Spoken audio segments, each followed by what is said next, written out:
Ang lalaking ito ay nagwisik ng tubig at umulan sa maliit na mundo. Mahal ng lalaki ang mga tao, kaya inutusan niya ang katulong na magwisik pa ng mas malakas upang lumakas ang ulan. Lumalabas na ang matandang lalaki ay ang Diyos ng maliit na mundong ito. Ang tubig ay nagpadagdag ng luntis sa maliit na mundo at ang mga tao ay naging masaya.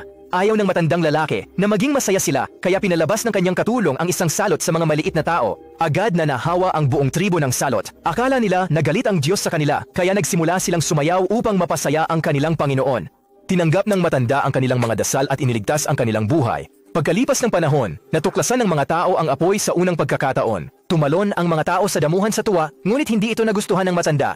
Gusto niyang matuklasan ang apoy bilang kanyang himala, kaya inutusan niya ang kanyang katulong na patayin ang apoy. Nagpadala siya ng mga elepante upang pilitin ang mga tao na pumasok sa kuweba.